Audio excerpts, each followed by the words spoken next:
Alabama Public TV presents Spotlight on Agriculture. At Auburn, our agricultural research scientists are advancing food production, food quality, and food safety across the board. From meat to produce to bakery items to candy, you can see their work at your local farmers market and up and down every grocery store aisle. We'll share with you a glimpse of the work they are doing, particularly as it applies to meats such as beef, poultry, seafood, and freshwater fish. You will see how they are helping industries, both local and global, strengthen production while implementing greater safety standards. You will see how they are lowering production costs while increasing product quality, and you will see how they are working to make healthier foods more accessible to everyone, everywhere. From Auburn University and Alabama Public Television, thank you for joining us. We hope you enjoy the program.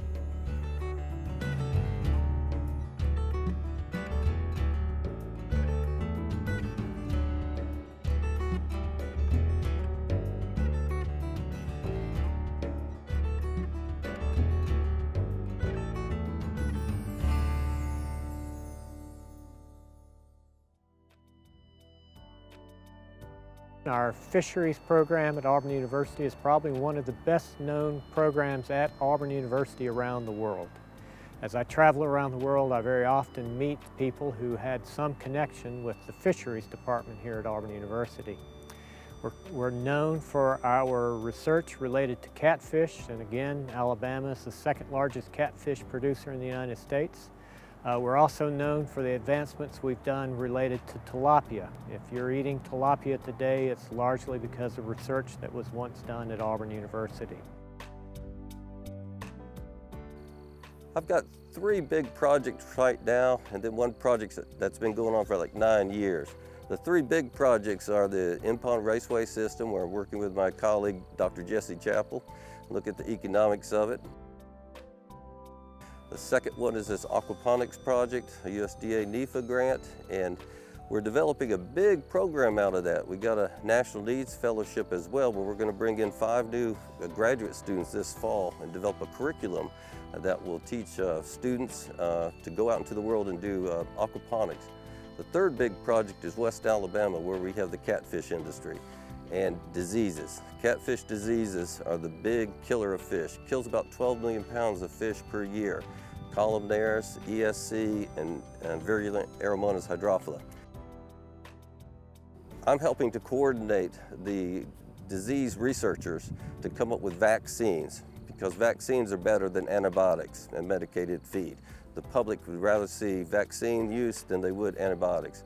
So we're working over there. This is the beginning of the 4th year of doing trials in these in-pond raceways, where the fish are put in there and different treatments of catfish vaccinated in different ways. So we have really high hopes for that, and if we can reduce that 12 million pounds a loss per year, we will be very successful. One of the main problems that aquaculture producers have is disease control. And diseases are responsible for great economic losses for the industry.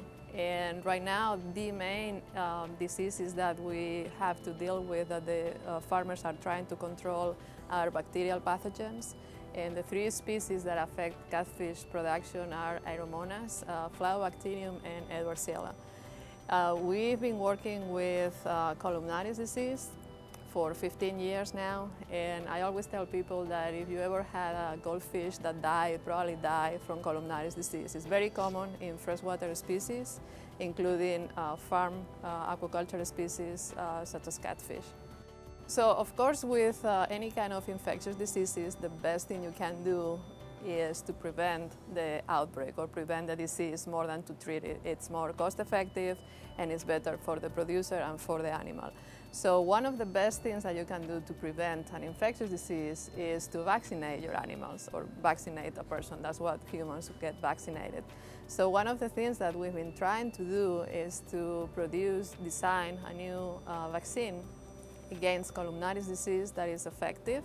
We know that biologically the vaccine is effective, and recently we have received a USDA NEFA grant to prove if the vaccine is cost effective. So we are actually going to take the vaccine out into the field. All the studies that we've done so far have been in laboratory studies, which proved that the vaccine worked, but now it has to be cost-effective for the farmer.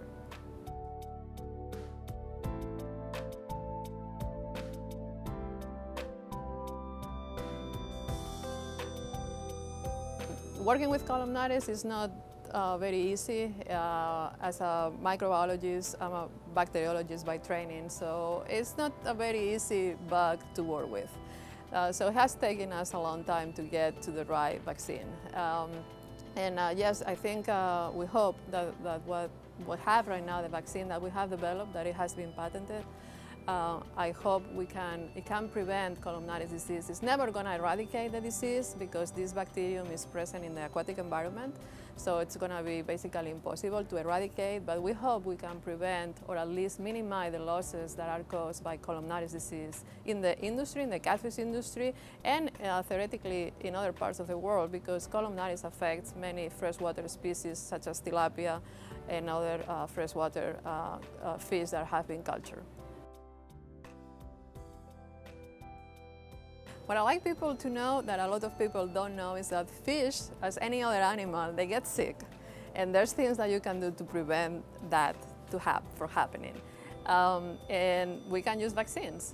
Vaccines have been around for a long, long time. They have been proved to be very, very effective in reducing the incidence of infectious diseases or even eliminating diseases that used to be very globally distributed and very affecting humans and other animal species. So what we're trying to do here is to make sure that our animals are raised in a sustainable way, in the most effective way as possible, and to achieve the best healthy fish that you can get.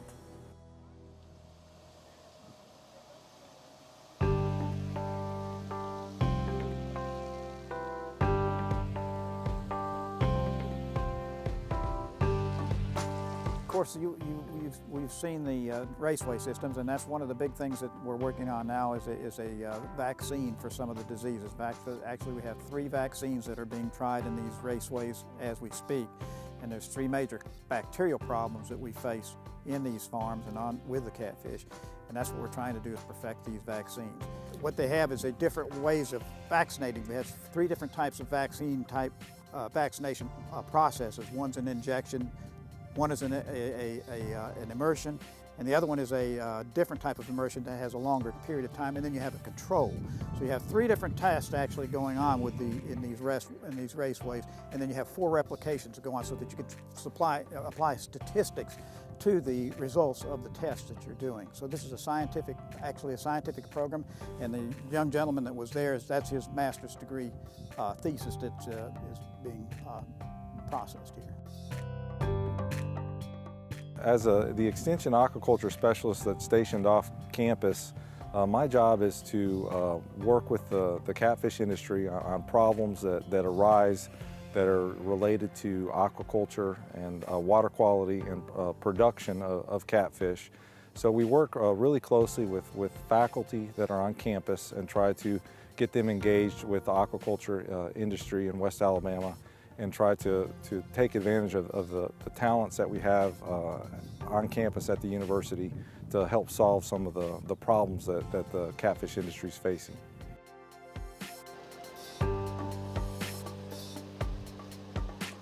In Alabama and the other states that raise catfish, we're producing a very safe and nutritious product. And over time, you know, as the population of the world is continuing to grow, we need safe and nutritious sources of protein for feeding ourselves and for feeding the world. And catfish is raised in the United States. The way that we raise catfish is very environmentally friendly, sustainable, and the production techniques that we use are very effective in producing a quality product for the U.S. consumer. The Alabama Fish Farming Center serves as a satellite laboratory for the School of Fisheries, Aquaculture, and Aquatic Sciences at Auburn University.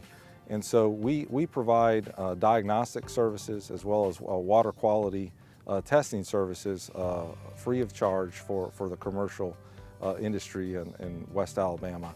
So farmers can have problems in their pond with water quality and bring us a water sample. We can test it and then provide recommendations on what they should do to improve the water quality of their pond. This farm produces a rough 8,000 pounds per acre, which runs about 11 to 12 million pounds a year. Generally, we sell fish year-round. We have a processing that we try to come in here and seine weekly. We have different days we deliver on, and we're scheduled on each day to deliver our product to the plants.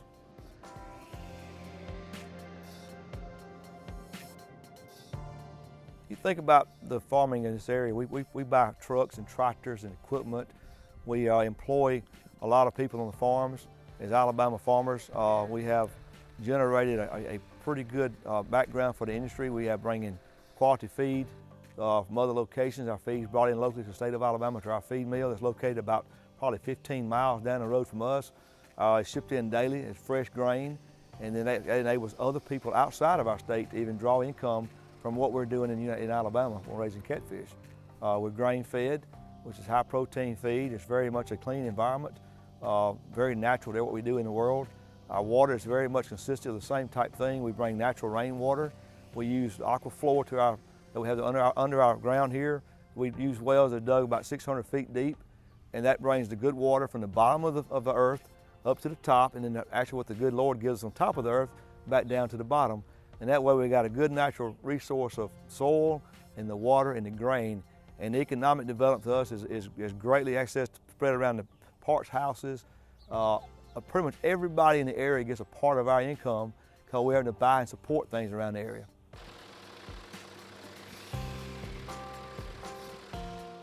There's things on the farm that we use a lot of younger people involved in to get them encouraged in what we're doing. As far as some of them being auction checkers, they want to check ponds. There's a lot of jobs you can bring in here with the youth that Auburn's worked really well with, trying to bring young guys to our resources.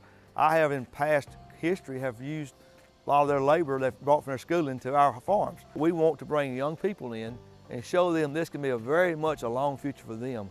And we have probably 70% of our farming right now is in the 20-year-old range. So we've really been a big focus on trying to bring youth in, young people in, to get them encouraged in farming. And if they want to be mechanics, they might want to be a fab guy to build paddle wheels. Here at Williamson Cattle Company, we offer all of those opportunities.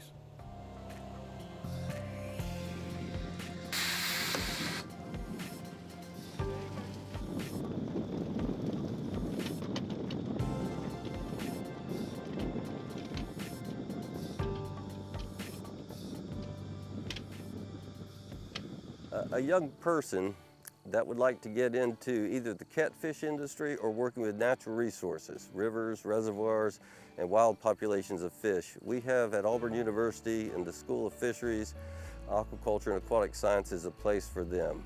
We have a full curriculum undergraduate, but we do a lot of graduate studies as well. So somebody could come here and get their undergraduate, or if they got their undergraduate somewhere else, they could come here. We get a lot of jobs in the catfish industry, but a lot of our students leave here and they work for aquaculture sectors around the United States and around the world because we have had, gosh, I don't know how many countries, probably 80 countries we've worked in around the world since the 1960s, and a lot of their students came here and they got their degrees here. They had a wonderful time. The War Eagle atmosphere permeated them. They went back to their countries, and now they're the leaders of their fishery industries and aquaculture industries, so they continue to have contact with us and send students here.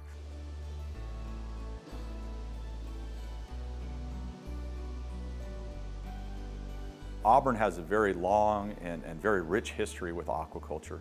Back in the 60s with Homer Swingle, we've been along with aquaculture throughout its development in terms of coming from a very small non-commercial entity to a very large commercial entity that it is today. Auburn has had a very big impact in terms of development of technologies, transferring of those technologies, and working with the farmers. We have a fisheries science building out in West Alabama that works on a daily basis with farmers, where they bring in water samples, disease issues, any problems that they might have, to interact with our specialists to support that industry. So from the historically and from the future. Auburn has had a very significant role in continuing to develop the catfish industry. So some of the innovations that have been developed here at Auburn University include sex reversal of tilapia, going to produce all male tilapia. That technology was developed here and promoted through Auburn University. So the entire tilapia production worldwide is based on sex reversal. In terms of gender of fish, quite often the male grows faster than the female. So in the case of tilapia, the female starts reproducing very early in the life stage when they're only 4 to 6 inches long. And so taking that female and switching her sex to a male allows her not to reproduce and then grow faster. So instead of having a population of large fish and small fish, by doing a monosex, which is typically all male, specifically in tilapia, you get a more uniform fish and you don't have those smaller fish in the production system. So it's very important in terms of economic returns to the farmers. So in terms of feeding the world, because our population is growing and we need a huge amount of protein in order to feed the current population, as well as we have people who are poor who are increasing their income levels, and when you increase your income level, you have a tendency to buy more protein. So eating seafood, eating more protein is on the rise worldwide, and we need to have a source for that. Aquaculture right now produces just over half of the world's seafood production. Production of tilapia, catfish is part of that equation to provide a healthy, high protein, quality food source for the people. Raising fish through aquaculture is very sustainable. We're using a lot of cereal grains, so corn, wheat, rice, as carbohydrate sources. We're using a lot of proteins that are grown for row crops. So for example, soybean meal is probably 20 to 30% of the diet for aquaculture animals right now. So it's a major protein source, and that's very sustainable, very renewable, and very expandable. So aquaculture as an environmentally sustainable and responsible resource, it's a great way to produce high quality protein for the future of our people. Fish in this country is a fairly large protein source. It makes up a good portion of your plate, but in many countries, fish is even a larger component of the protein intake. And fish is not only a nice protein source, but it has a lot of vitamins and minerals in it, which are very good for particularly poor people who may not have the nutrition that they need. So expanding aquaculture in our third world countries or developing countries is a major way of bringing high quality protein sources to those poor people. And so it's a great way to increase their revenue, so it provides jobs, but also provides high quality nutrition for local people. My lab primarily spends most of its time looking at how to improve these diets for these animals. That means we're looking at nutritional requirements, refining those nutritional requirements, because the better refined a requirement, the better we can design a feed, which means it's much more cost effective. There's also numerous ingredients in terms of quality and quantity that can be used in a feed formulation, that we look at different levels, different quantities of ingredients that are being used for those feed formulations. And then there's all sorts of new ingredients that are being created or invented every year. For example, we have different algae, we have different bacterial biomasses that are currently being produced, or byproducts from other agriculture industries that are being transformed into food ingredients that we use in agriculture. And so one of my jobs in the laboratory is to look at all these new ingredients or improved ingredients and how they can be used in aquaculture, converting byproducts into a final quality product. The goal is not only to provide proper nutrition to the fish so that he grows fast and becomes economical for the farmer, but also to produce a healthy, quality food product for human consumption, because the end user of the fish that we produce is a human. And so we want to make sure that the fatty acid profiles, the minerals, the protein content is all appropriate for human consumption. And so that is things that we do in aquaculture, is that we can essentially change the composition of a lot of these protein sources to improve it for human consumption. Really what we've turned out is people. And the people that have passed through this university over time, whether they were in the research environment or the production environment or whatever aspect that they went on to do after they left Auburn, that footprint is global. And we have friends and associates that work in aquaculture that I came to school with, for example, or others did after I was here, that are very big, strong global reach, and it's really a fun thing to be involved with an industry like that where you've got friends all over the world doing some of the similar kind of things that we are here at Auburn. Well, you know, some of the biggest challenges facing our industry guys today, as always, in any kind of farming is, can I do this and sell this product for somebody who wants to buy it and eat it or consume it in some way for more than I've got in it? I mean, that's farming in its essence. So being competitive is the name of the game. And our guys in West Alabama that are in the fish farming business are doing that in such a way that they are still competitive after many, many years in doing this. We are trying to teach them new technologies, different approaches or whatnot, where they can be more efficient, not just in producing more fish per se, but in producing them more efficiently. We are using less and less water to produce these crops of fish.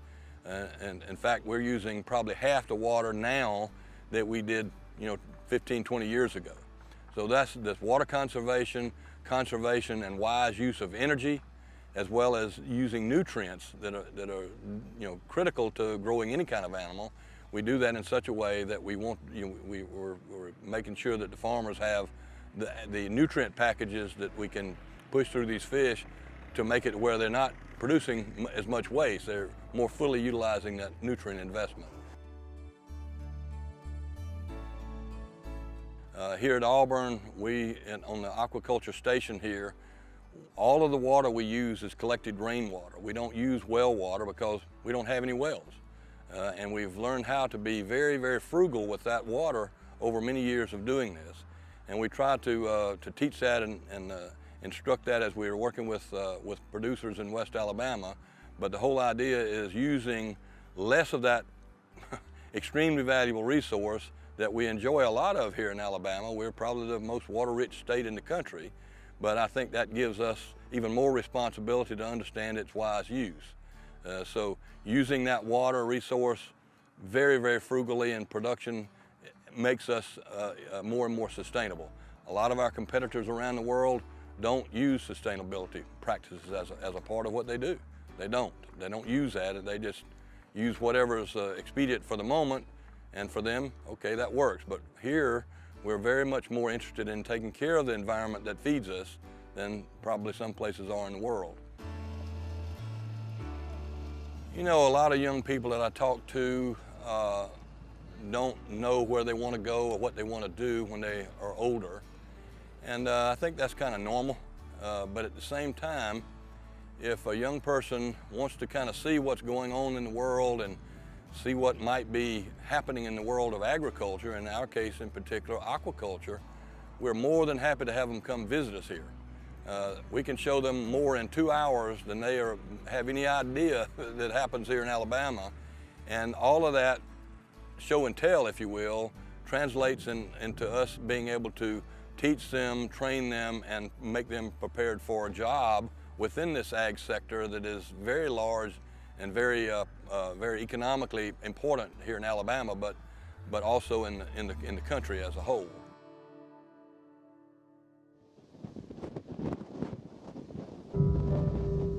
The off-bottom oyster that we've worked with folks to get going is really producing a product that is intended to go to that premium half-shell market. A lot of the stuff that comes off of the reefs here in Alabama, that's usually going to a shucking house. Those oysters are being shucked, and they go in sacks of oysters, go to the house, and they get shucked. And that's a great thing, too. I like my fried oysters as well.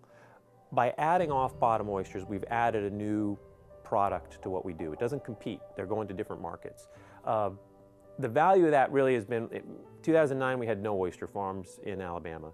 Now we're up to, I think the most recent survey we did was last year, and we had 15 oyster farms now going in the state, all in the coastal section, obviously.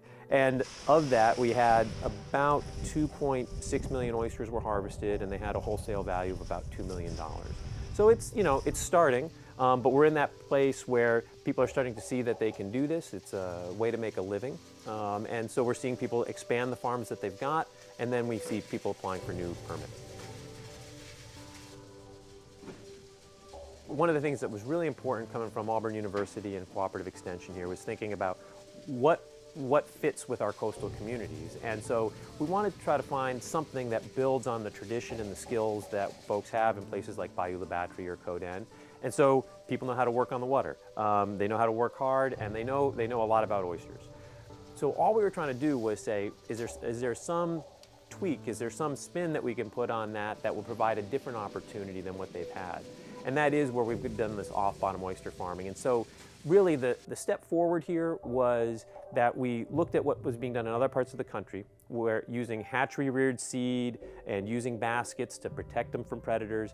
And we saw that that was working there, and we tried to see, like, how does that work here in the Gulf of Mexico? And we had to do some research. We had to try to look at some things about what would work here. And when I say work, you can ask a biologist what works, but it also has to work in the end. It has to work so that people can make money at it. And so we were trying to evaluate both those things, like what works in terms of having good oysters grow and survive well, but how can you do that in a way that's cost effective? So like here at the Auburn University Shellfish Lab, we're here at the Dauphin Island Sea Lab campus. So here at the lab, we do a lot of production science research. We're doing a lot of things to actually not only have an oyster that grows better and survives better, but we actually do start to look at some of the things I would call quality. So we've done quite a bit of research looking at the shape of the oyster and the cup of the oyster. Anybody that eats raw oysters, you always like, when they pop open that oyster, you always like it to be a nice deep cup with a really fat, plump oyster in there. You know, you don't want a skinny little potato chip. And so, believe it or not, it looks like that there are both genetic components to that and then cultivation components to that. There are decisions that the farmer makes on the farm that helps dictate that shape of that oyster. And so, one of the things we've done is we have looked at the research of, well, so what are those things that you do and how much does it affect it? And that way a farmer can make an informed decision about what they want to do on their farm. And some of them decide to do some of these things and some don't, but at least we're giving them the information to do that. I think one of the things that actually is really great about oyster farming as well for me has been oyster farming is pretty sustainable. We are very lucky in that when you grow an oyster, they eat the microscopic plankton in the water, the phytoplankton. And that means that they eat the plants in the water. We don't have to feed them, which also means we don't medicate them. And we're growing a native species, so essentially we're letting these farmers, we're letting them do what nature does, except they're able to provide very high survival. They give something where the oysters grow very well, survive very well, and the quality is consistently top-notch. And so you're not doing anything that nature doesn't do, you're just providing a consistently high-quality product out of it. So environmentally, that means that you're not putting a lot into this. It turns out that there are actually some benefits from it. So you put these oysters in the water and they help graze down that extra green in the water. Green isn't dirty necessarily, but usually we think of water as a better ecosystem. The clearer the water, the more sunlight gets to the bottom. So when I look at oysters, I think of them as sort of like putting sheep out into an overgrown pasture.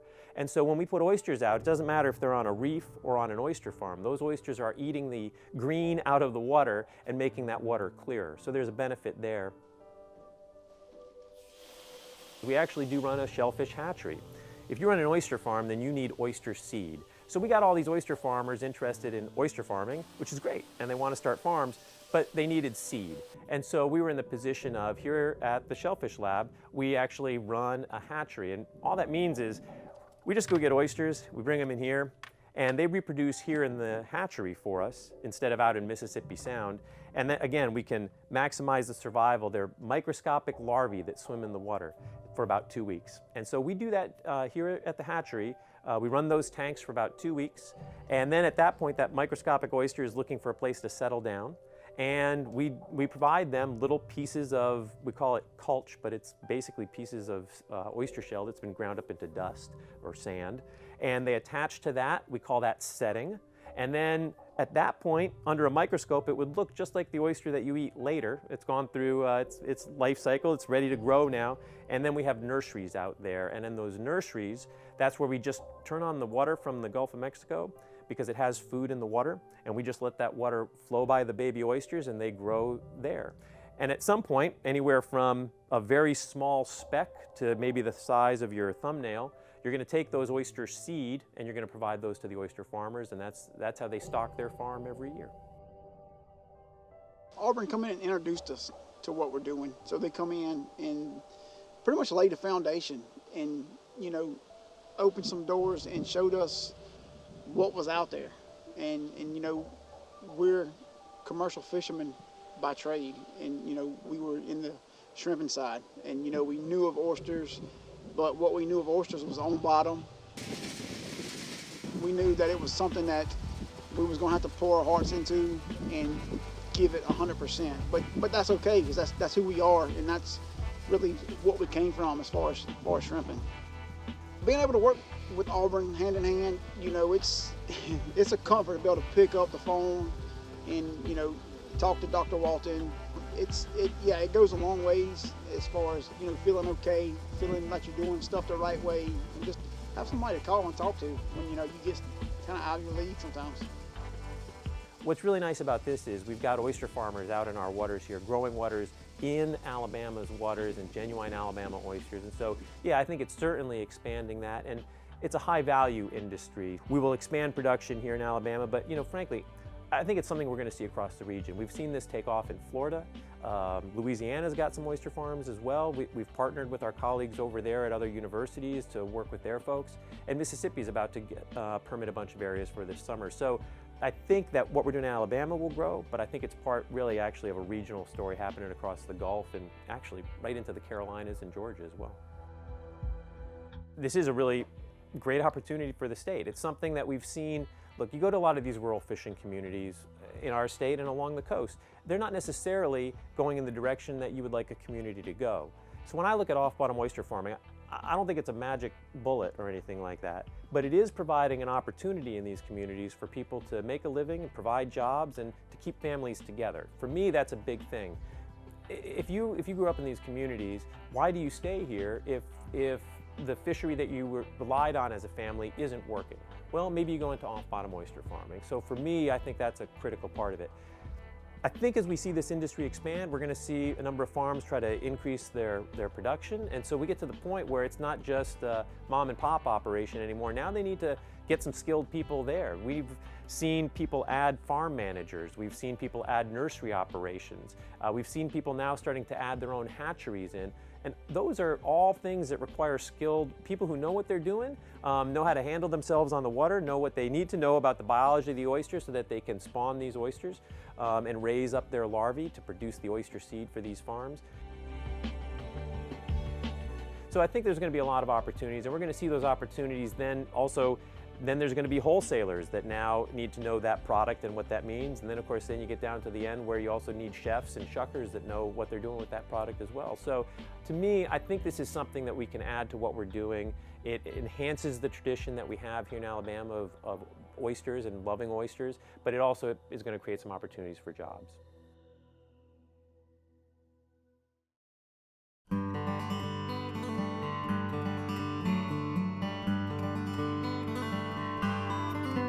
We also do an extensive amount of research related to beef cattle production in the United States. Beef cattle production is also the second largest agricultural enterprise in the state, and it's an important part of our economy. One thing that we've noticed is increasingly the cattle that we're delivering to the market are improving in quality, and so our producers are earning more from the cattle that they're producing today. The beef cattle industry can be separated into three basic segments: the cow-calf industry, the stocker industry, and the feedlot industry. Because Alabama is located in a region of the country where we have a significant amount of rainfall, we have the potential to grow tremendous amounts of forages for livestock grazing. Alabama is well suited for supporting the cow-calf industry. In the cow-calf industry, there will be a farm or a ranch that is responsible for producing calves like you might see in the group of cattle that we have here, that would be used to then go to the stocker program and then go to the feedlot program, where they would then eventually be harvested to provide high quality protein for human consumption.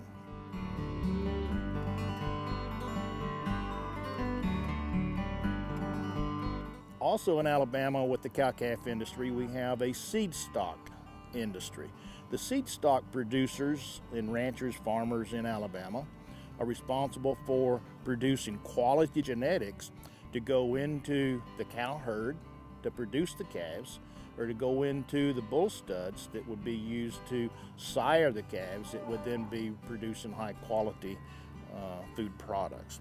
And so Alabama's role in the beef cattle industry is significant because we do supply a significant number of cattle to the entirety of that system. Beef cattle in Alabama is extremely important because it has a very significant economic impact on the state.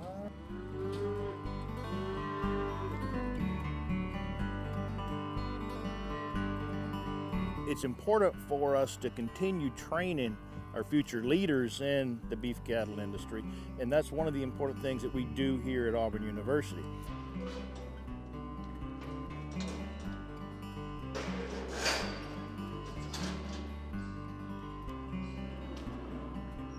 We have a study travel class. Our study travel program puts students on a bus and we travel across the state, we travel across the country looking at various areas of the industry.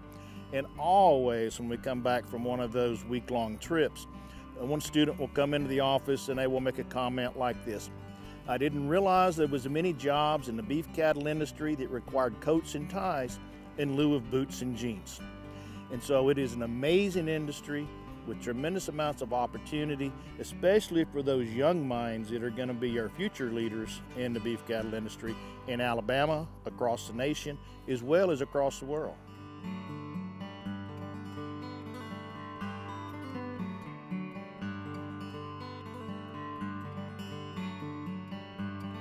Beef research here at Auburn University takes a look at meat safety and meat quality, and so I have the best part of the job because I get to work with everybody across the whole animal industry, from veterinarians to nutritionists, reproductive specialists. The best product is beef, and so all the end product comes to me, and so that's why my job is so great here. I work with researchers. We look at nutritional supplements. We look at the food safety through animal challenges to make sure that if animals were infected with any pathogens that we're not going to find those in the meat. And so we get to look at it from a food safety standpoint. We also get to look at different supplements that may improve meat quality. And so it's a really awesome job to have the end product research here at Auburn.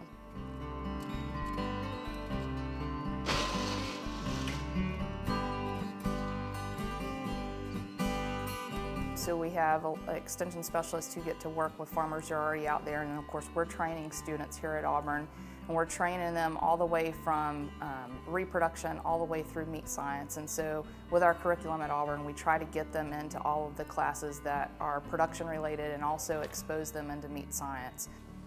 Relax, right? So if the sarcomeres are pulled together and you've got the thick filament sliding over the thin filament. So those students really have an understanding of the whole industry, and they understand that no matter what part of the beef industry they're going into, that it all ties together, because our goal is to create the safest, most wholesome quality meat that we can.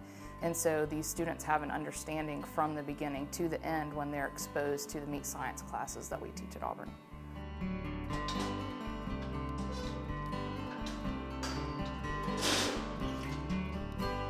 So we have cattlemen and cattlewomen that use all kinds of advanced technology these days. I work with some cattle producers that use drones to monitor their cattle herds.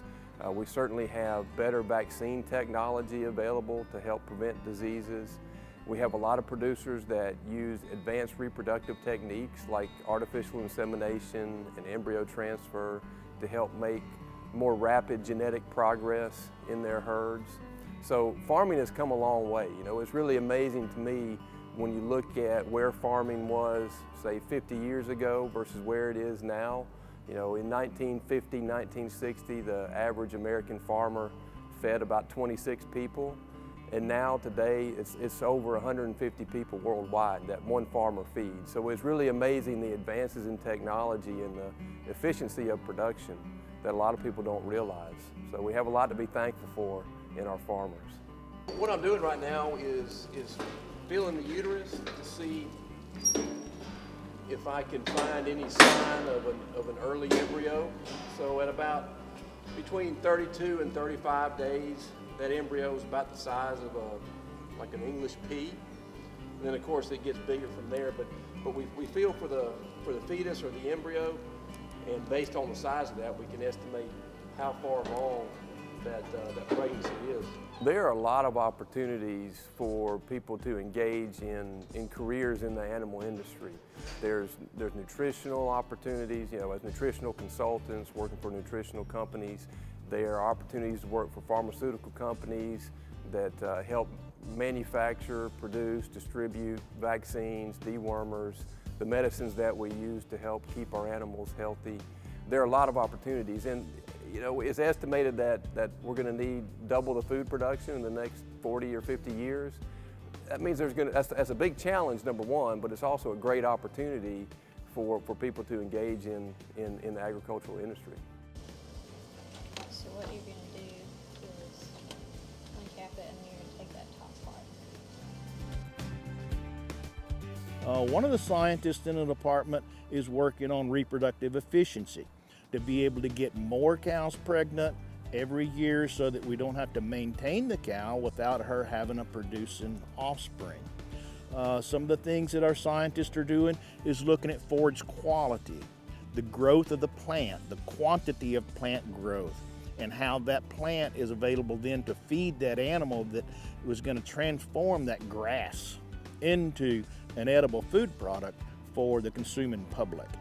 And so this kind of technology has to be developed if we're to maintain a high quality food for the world.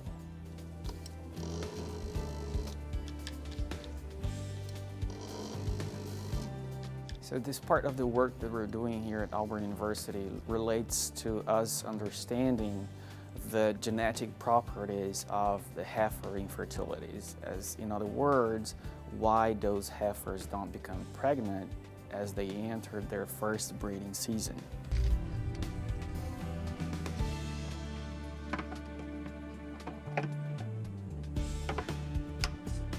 This is an area that heavily relates to the cow-calf production. So there are many cows or many heifers that are specifically selected for the production of a calf. And because this is an area where this is highly concentrated, we're working to try and give an opportunity for those farmers to identify those heifers at very early or young age and select those heifers that are not going to become pregnant and reroute them to a different purpose other than producing a calf at really early ages.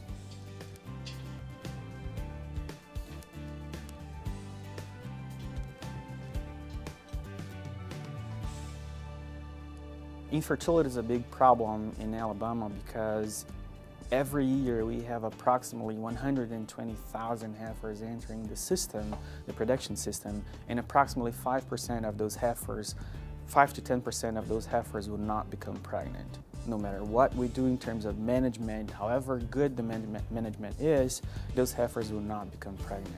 And we're trying to identify those heifers and avoid perhaps a loss of approximately $2 million for a cattleman and cattlewoman here in Alabama.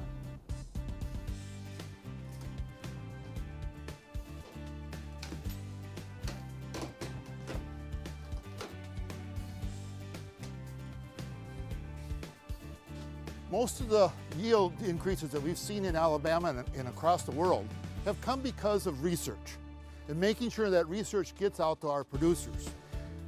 If we are going to feed our growing population, we need to be able to increase production.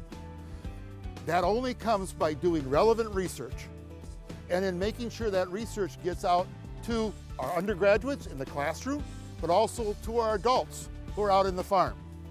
In Alabama, research has been going on since the start of Auburn University as the land-grant university. Extension started in 1912, making sure that the university came out to the farmer, came out to our rural communities, that those agents were embedded, living in the community, and they were available to visit with people. I don't care if it was at church, at the football game, or at the grocery store, or at the office. They were always available to provide research-based information that was relevant to the local needs and based upon those long-term relationships.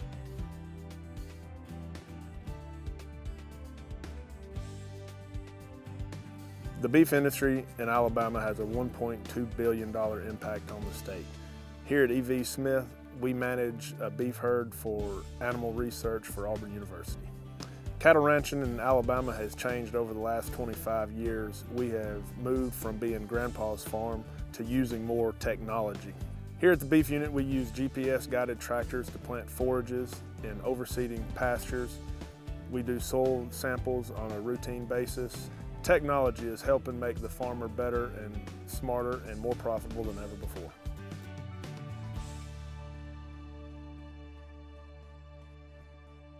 Auburn University has done extensive research related to beef cattle production and ways to improve efficiency for Alabama beef producers. So specifically, we're focused on looking at a systems approach to improving Alabama livestock production. So what that means is essentially we're looking at ways to improve management practices on producer farms. A few examples of that are by focusing on improved nutrition programs for beef cattle production, especially related to forage management and supplemental feeding during the winter months. Also related to health management programs, as well as economic management considerations in their operations.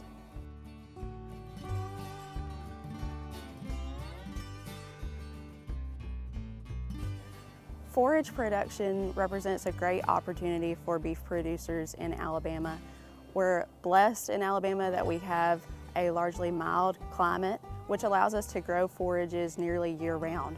Forages make up the base for beef cattle diets in Alabama, and so we want to maximize their use in order to reduce overall carrying costs of cows throughout the year. Here at the E.B. Smith Beef Unit, we're focused on looking at forage production systems that can reduce those management costs for a producer during the winter months. Today we're going to be looking at a research project where we're evaluating cool season annuals versus 2 winter supplemental feeding options as a way to potentially reduce labor and improve animal performance during the winter months.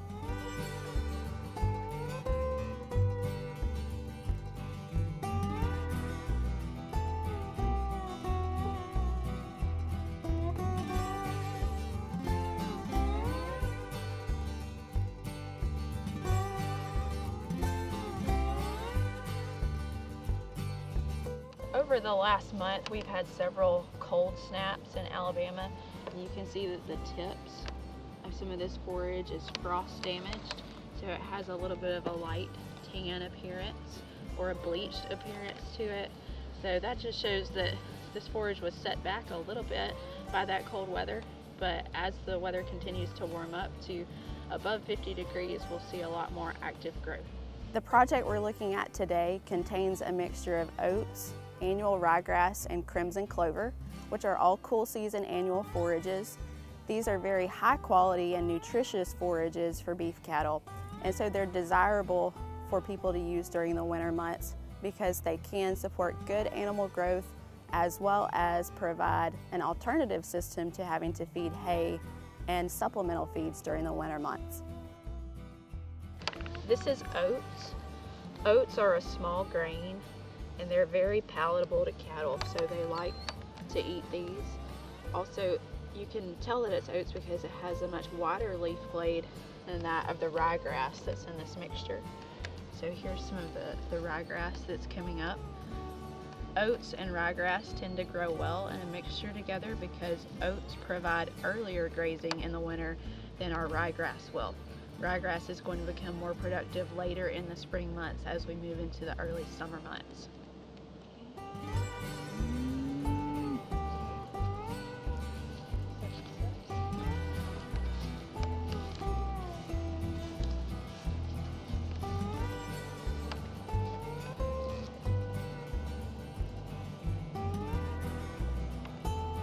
As a graduate research assistant at Auburn University, I help conduct research in our program relating to beef cattle forages and nutrition.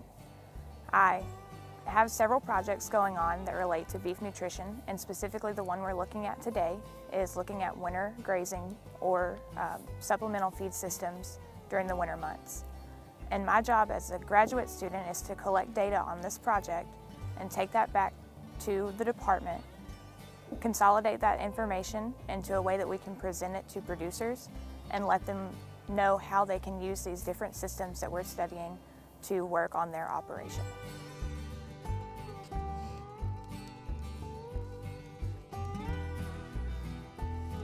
To measure forage production in this grazing system, we collect samples using a calibration rising plate meter, and we walk across the field.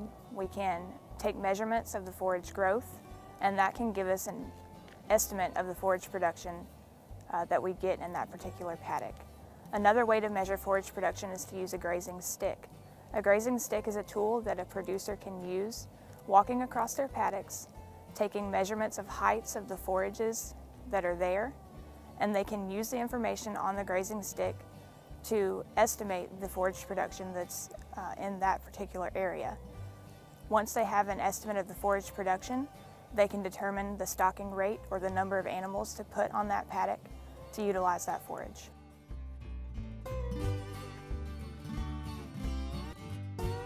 I'm actually from a non-agriculture background. I started my education at a small agriculture college in South Georgia, and then I got involved with the Cattlemen's Association there and really started to learn more about beef cattle and the industry. I became interested in beef cattle nutrition by interning with an extension agent in Georgia, and that led me to pursue the option of graduate school, where I contacted Dr. Mullinex to learn more about the research that she has going on relating to beef cattle nutrition and forages. And from that meeting, I determined that I would come to grad school here and pursue a career in extension.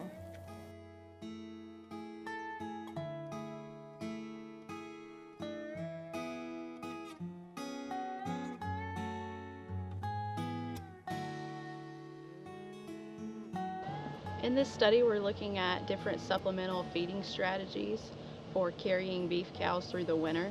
We're trying to look at labor-reduced options to do that.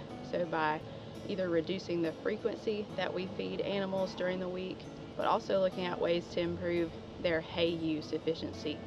This is a modified cone ring, and you can see that it helps improve their use of the hay by keeping the hay more concisely in the ring and reduces the waste out of the edges of the ring.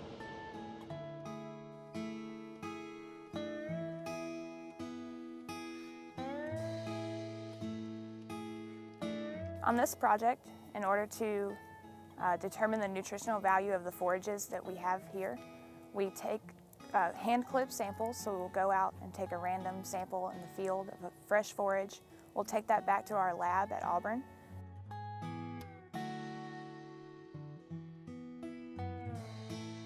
And we will dry those forages, grind them.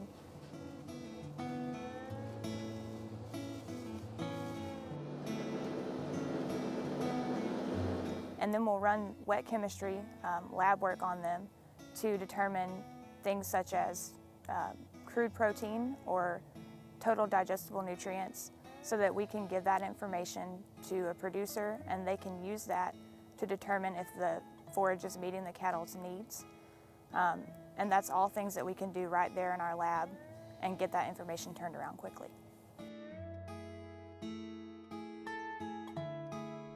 My experience at Auburn has really been a great experience. I've gotten so many opportunities to meet people across the state in the field of extension as well as in the industry and cattle producers. Really, networking has been the biggest thing that I've gotten out of my experience here. I enjoy the research that I do.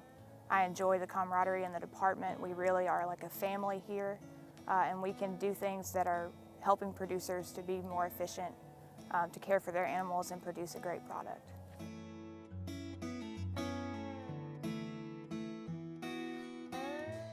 The Auburn Animal Sciences program is a great program that would allow you to come and learn more about beef production in Alabama.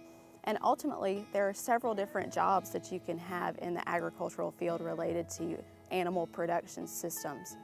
Scientists, research technicians, pharmaceutical services, veterinary services are just a few examples of some of the jobs that students in our department have whenever they leave our program. Also, there's extensive opportunities to become more involved in the beef industry as a whole. So maybe from the way of public relations or management within some of these industry organizations are potential ways that students can become involved in the agriculture industry.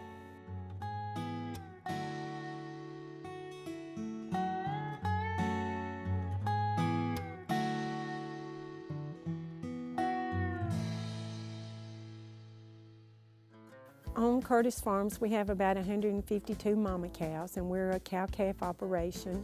We run one bull per 25 to 30 head, and we also have Angus and Hereford bulls right now. The beef product in Alabama is as good as anywhere in that, first of all, we're all forage farmers to begin with. They're all grass-fed at some point.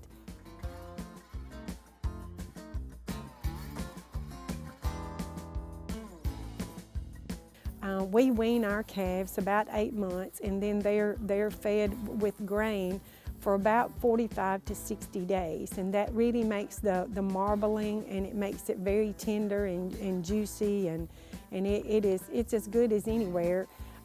There have been some studies done where the meat in the Southeast has been tested against that in the Midwest and everything, and you know, when it's a cooked steak on the plate, you can't tell the difference where it came from.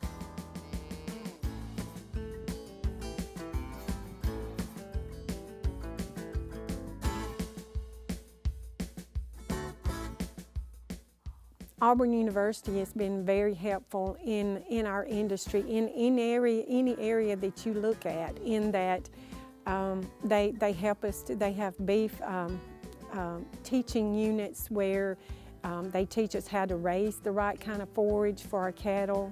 They also have any kinds of workshops that help us to pick good bulls, you know, how to look at EPDs, to choose good bulls that make our operation go the direction we want it to go.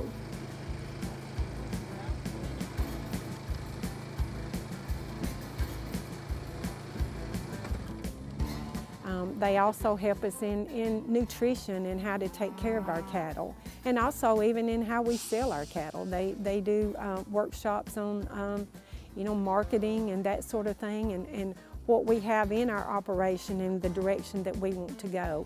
You know, as an individual, you choose what direction you want to go.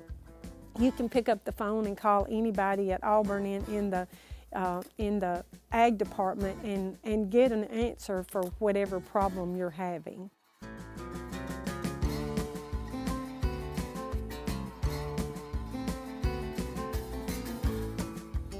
Anybody that doesn't know what they want to do, first of all, I would say go visit a farm, you know, and just get a general idea of what goes on a farm, because so many people are so removed from that concept.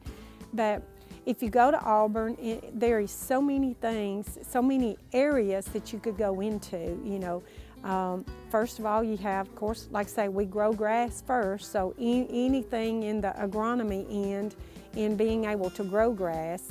Then you have the marketing, you have actually the growing, the nutrition, feeds, you know, that sort of thing. You also have the processing, you know, the meat industry. You have Dr. Bratcher that has you know, all the kids in meat sites, and you know, they compete all over, you know, in the meat sites, in competitions and stuff. So then you also have the grocery end, not just the meat, the processing part, but the grocery end and the areas that it goes there. Not only that, but none of the cow is wasted in the process, so there are parts of it that are used in everything.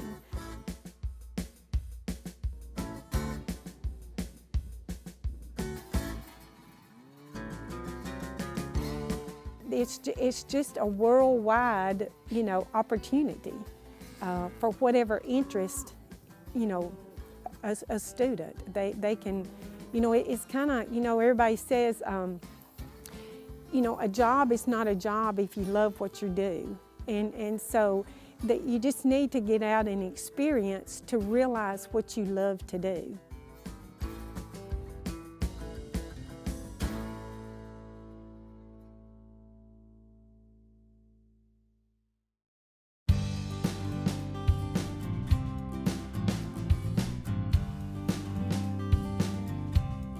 Here at Auburn University, we do a great deal of research on poultry, and specifically chicken that's raised for consumption. And this really fits Auburn University very well. You know, Alabama is the second largest broiler or chicken meat producer in the United States, and this chicken meat is the largest agricultural sector in Alabama, accounting for about 60% of all agricultural sales in the state.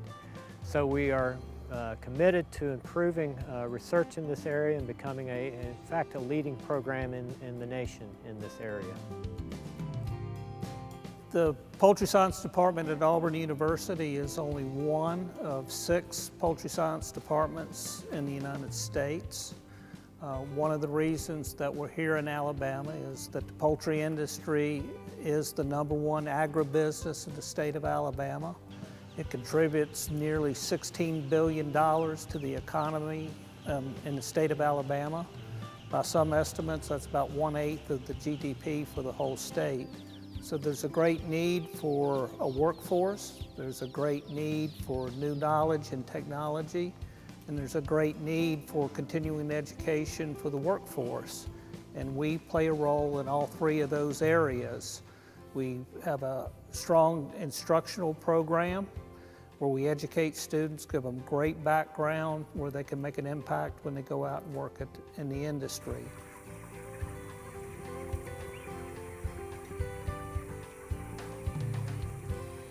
We grow chickens very quickly now.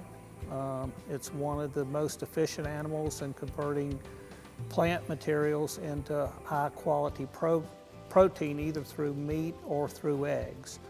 There are a lot of certain restrictions in certain ethnic groups on diets. We don't see that with poultry. So poultry is moving toward probably the #1 meat product consumed, not only in the United States, which it already is, but throughout the world. So in probably the next 10 years, it will be the protein of choice throughout the world.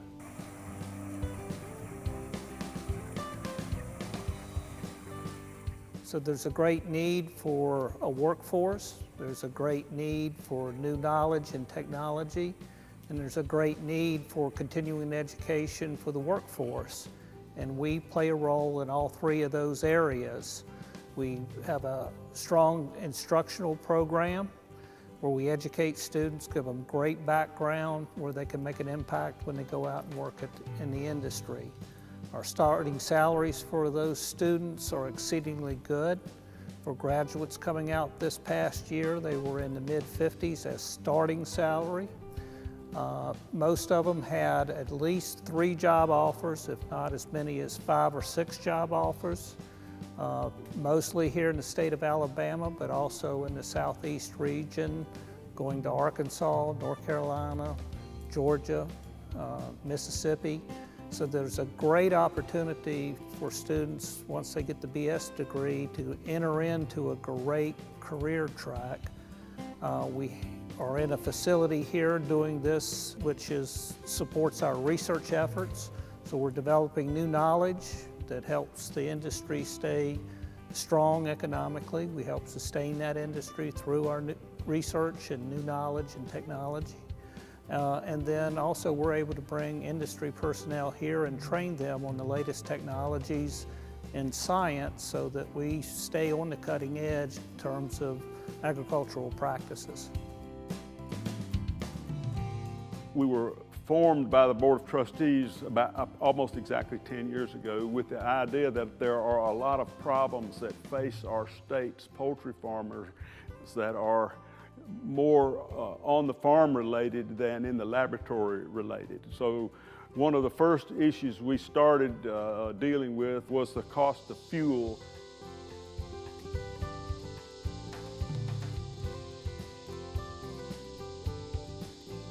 The Alabama poultry grower must burn propane gas in cool weather and in cold weather because we have to have specific temperatures in the houses. And so we put on a program to help teach growers how to winterize their houses and how to be more efficient with the types of heating systems they used.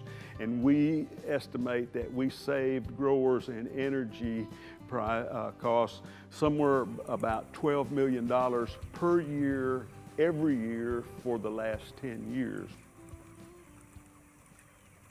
I help support poultry growers with problems on their farms. We support poultry companies with problems in their complexes.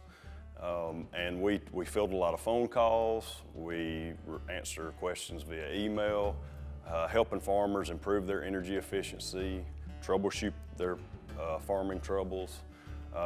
And one of the things that this building that we're in now gives us the capability to do is when we have a grower that has a problem, a lot of times being in Auburn, we're an hour away from many poultry farms. So in this building here, I can put my hands on equipment and I can manipulate equipment, or I can troubleshoot problems here on this farm and give a grower an answer and help a grower real time with it that same day. Many farmers that are new farmers have the ability to install electronic controllers in their operations to where they can monitor and they can adjust anything in their poultry houses with an iPhone or iPad or an Android phone. So they can be at home, and if they get an alarm at night, they can wake up and they can check their farm from their phone at home and not have to get up.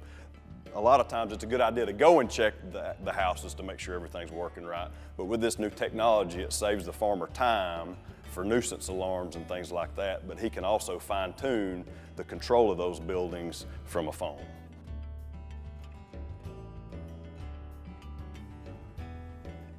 So what we're trying to show in this video is basically the operation of a modern radiant brooder. These brooders hang 5 feet off the ground, they combust fuel, and they radiate heat down to the chicks where they heat the floor. What we're trying to show with smoke is through smoke tracing, we can show how much of the heat goes up to the ceiling through convection. And we can see how that heat is trapped up to the ceiling, where we would use a secondary ventilation system, a stir fan, to blow that heat back down and get a second use out of it. So that's one of the technologies that the Natural Poultry Technology Center developed, is looking at ways to get reuse out of that heat and improve our efficiency.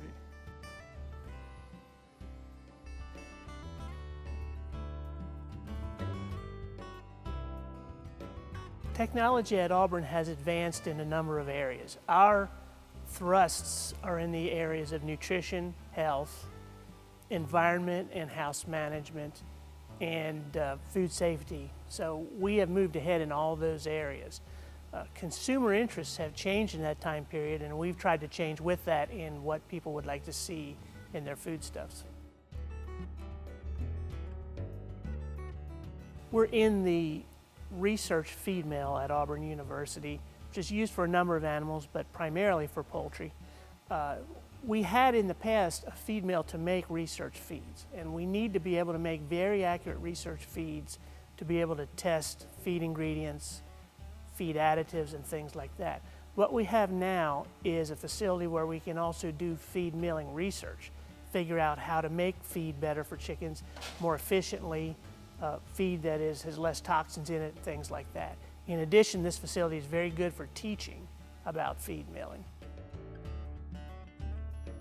What many people don't realize about the poultry industry in Alabama, it is a large industry with a multitude of different technology and jobs available. There are jobs in health, there are jobs in people management, there are jobs in food safety and quality.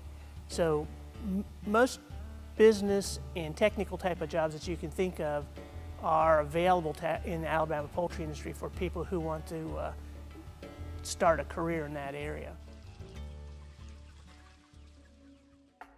Right now we are consuming about 90 to 91 pounds of poultry meat per year per capita in this country. And because of that increase in the demand, our poultry industry has really worked hard to improve the genetics of the birds, improve the nutrition of the bird, and to get the higher meat yielding birds. However, during that period, we had some meat quality issues that came up. These are not food safety issues, mind you. These are just meat quality issues. And so meat sometimes can become tough and chewy. It took me about like 20 years of training and research and finding to come up with these simple yet innovative methods that can help our industry. So, for example, the innovation to detect woody breast using a handheld device came from the idea that I had done a lot of biochemistry work on chickens and on fish. And I figured out that there are biochemical differences in the meat as the bird is growing, or as the broiler is growing at a different rate, or as the meat quality changes.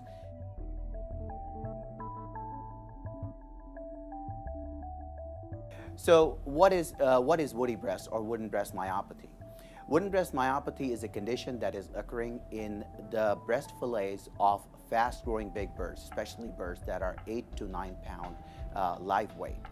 What happens in the woody breast myopathy or wooden breast myopathy is that there is an proliferation of collagen. There is extra collagen, there is a cross-linking of collagen that leads to tough and chewy meat at times. And that is termed as a woody breast or a wooden breast myopathy. That is is a major cause of concern in the poultry industry at this moment.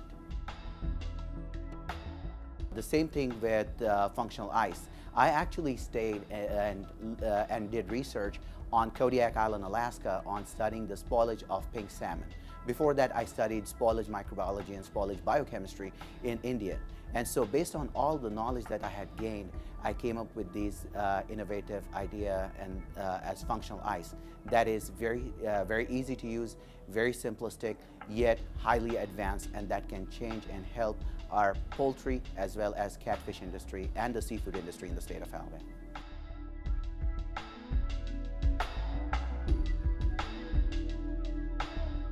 What ice is doing is, as it is melting, it is just providing a cooling effect, versus with our functional ice that we have developed, it is a sustained release mechanism, wherein we have added certain ingredients that are regarded as safe by the FDA, USDA. They're used routinely, and we have used them to make a solution into ice. And as that ice is applied on fish or chicken, this ice, as a regular ice does, it will start melting. As it is melting, it will have a sustained release of that antimicrobial over the fish or the chicken that is being stored or transported. And that, in turn, will prevent the product from spoiling. You will increase the shelf life, you can increase the reach of the market, you can actually prevent the fish from going bad. And at the same time, the ingredients that we have chosen are such that it will provide a lower cooling temperatures. So that way it can provide an enhanced cooling effect, at the same time having an active suppression of the bacteria during the storage and transportation. The birds themselves have changed a lot through selective breeding. So the application of genetics, of scientific genetics, breeding, but it's all classical selective breeding with birds. It's basically you breed the best ones to the best ones, and you get, depending on what you decide is the characteristics you want. The largest poultry breeding company in the world's U.S. headquarters is here in Alabama, Aviagens in Huntsville, Alabama. We work with them a lot, and a lot of our students go to work for Aviagen. So there's opportunities there for students to work in the poultry breeding side of things, poultry genetics, very high-tech industry. The work that we do here and at other poultry research facilities around the country over the past 25 years led to improvements in health of the birds, welfare of the birds, of course the growth of the birds. Everybody always concentrates on that, and the public thinks of chickens as growing so fast, and they do because we've been breeding them to grow fast for the last 100 years. And universities and the application of scientific breeding principles has contributed to that. The other major contribution has been in nutrition, scientific nutrition. We know more about the nutrition of broiler chickens than we do any other animal on the planet, including humans. There's sort of three legs to the whole poultry equation, and that's genetics, nutrition, and health. And poultry health has improved tremendously through the network of diagnostic labs we have in the state that diagnose diseases, and the poultry researchers that we have who have developed vaccines and treatments and prevention. Poultry industry primarily operates on prevention of disease, not treating disease.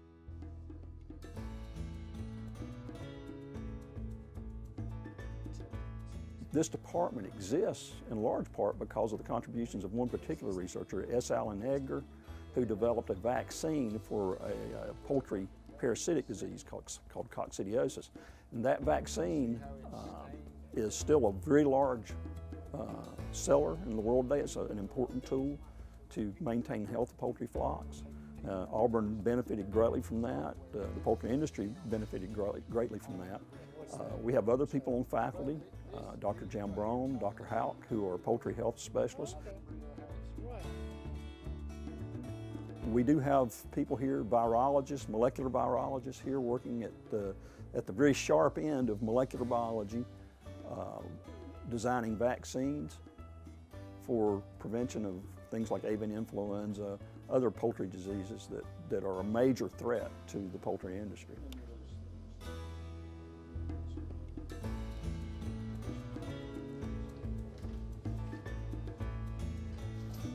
The poultry industry contracts with private growers to grow their chickens. Most poultry companies own no farms themselves. They contract with private, so it's a very family farm-oriented business. So, of course, there's thousands of family poultry farms in Alabama, and some of our students come from those farms, and they intend to go back to those farms and raise poultry themselves. But that's just the very tip of the iceberg with the whole poultry, with employment in the poultry industry. Poultry industry is a highly integrated industry, vertically integrated industry, meaning they do everything go from raw materials to the finished product within the company, and they contract for the growth of the birds. So they have people, the quintessential poultry industry job that most people are aware of is a broiler service technician, where someone goes to work for the poultry company, and then they go out to farms. They're assigned a certain number of farms, and they provide technical help to the farmer. There's no such thing as a chicken business. There's people business in everything. So if you like animals, if you like science, if you like technology, if you're willing to work hard and you can deal with people, you have a really huge opportunity in the poultry industry.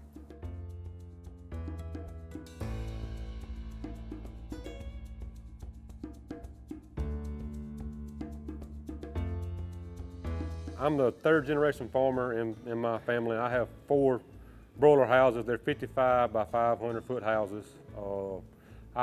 As of right now, I house 25,500 birds per house.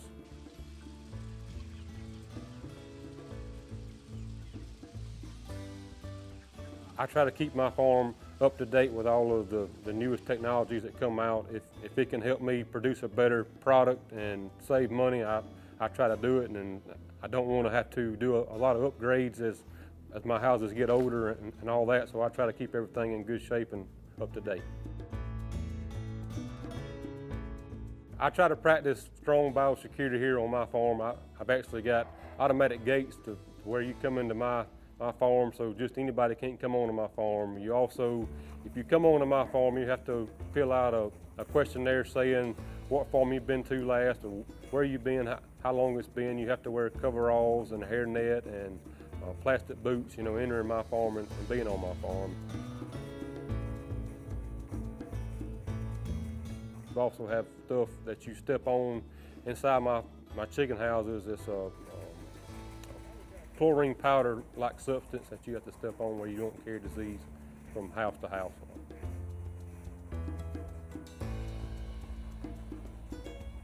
The birds are safer today than they were before, especially with the technology and all. I have computer systems in my houses and alarm systems. If something goes wrong, if the temperature gets to a certain temperature or a certain set point, either too high or too low, it'll call my phone and tell me what it is. If a feed line is out, and it'll call my phone and all that. We're actually doing a trial testing all through Auburn as of right now on my farm, where they collect data off of my water usage and my fans and all that, and they keep it up to see how I can, become a better farmer in a more efficient way and all.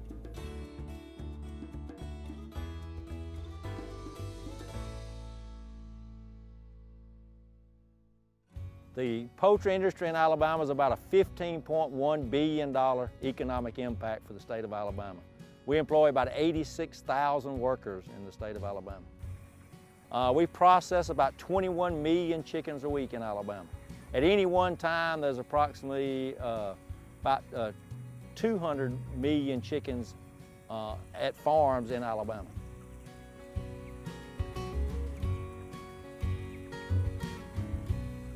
Three things have mainly changed the poultry industry in Alabama over the last 25 years, and that's improvements in genetics of the birds, where we select the birds. We select birds with bigger breast bones or longer breast bones. We select birds that have strong skeletal structures that are able to hold up the extra weight we put on birds now compared to 25 years ago. And just genetics, the next thing we've done is nutritionally. We know what the birds need to get the maximum growth out of the birds.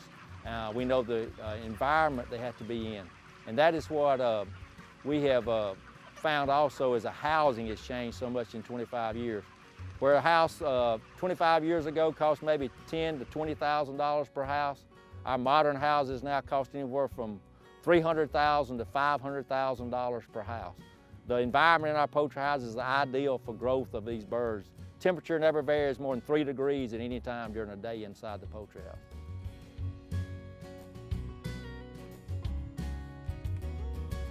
It never fails whenever I'm on an airplane or anything like that, sit next to somebody and they find out I'm in the poultry business and said, oh yeah, y'all are the guys that give all those steroids and hormones to chickens. Well, we've never done that. To start with, it's against the law to feed hormones to chickens. The other thing about hormones, they have to be injected.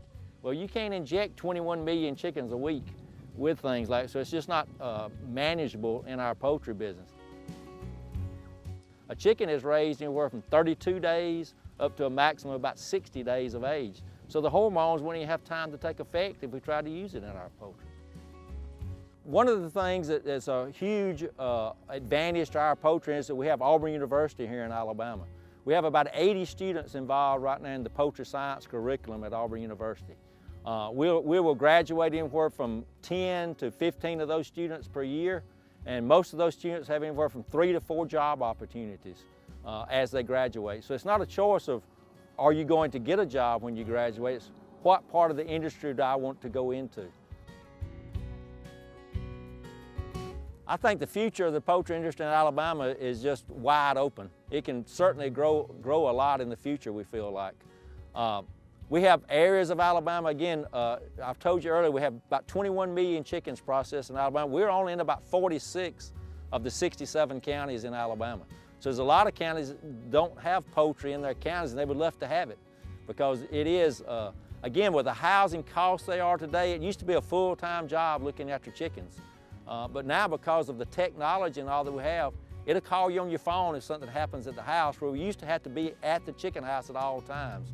As long as you're close by, you can get there before anything bad happens. We have generators there if the electricity goes off. They will run the poultry house until you get there. So people can do some other jobs in with like row crops now, with cattle, with aquaculture, with different things like that, and still have a poultry farm to supplement your income.